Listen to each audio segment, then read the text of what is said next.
எழுவக்கரியூர் தங்கராஜ். எங்கள் ஊருக்கு வந்து குடிநீர் பிரச்சனைக்காக கலெக்டர் ஆஃபீஸுக்கு வந்திருக்கோம்.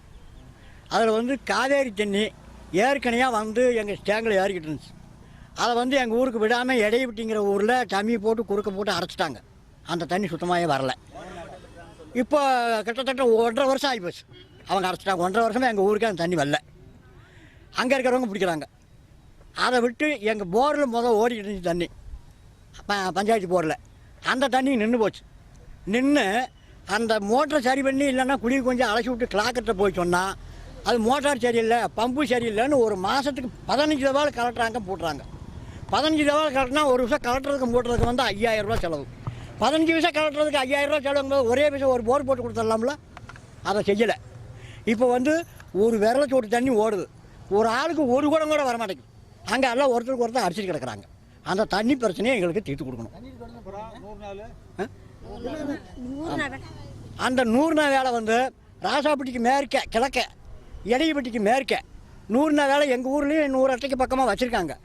எங்கள் ஊர் கிணத்தையும் சேர்த்து வெளியில் 5 கிலோமீட்டருக்கு அங்கிட்டு தான் வேலையை கூட்டி போகிறாங்களே தவிர எங்கள் ஊரில் உள்ள ஒரு ஆற்றுவாரி, ஒரு குளம், ஒரு தோட்டந்தோரோட ஒரு கரை போடுறது, ஒரு பண்ணை குட்டை சேர்க்கறது, எந்த வேலையும் எங்கள் ஊருக்கு கொடுக்கறதே இல்லை. அதனால வந்து இன்றைக்கி கலெக்டர் ஆஃபீஸில் மனு கொடுத்துருக்கோம்.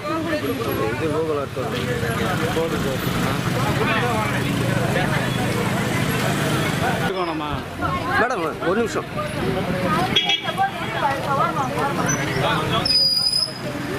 வாங்க போகிறோமா வண்டி வரோம்.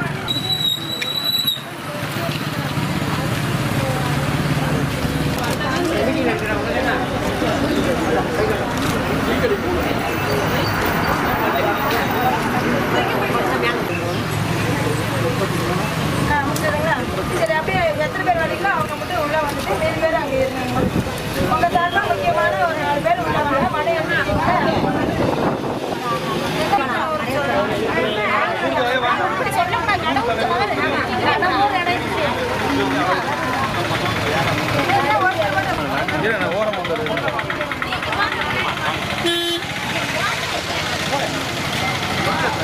சரி போதும். வீடியோக்கு பார்த்தா 2 ஃப்ரேம் எடுத்துக்கலாம்.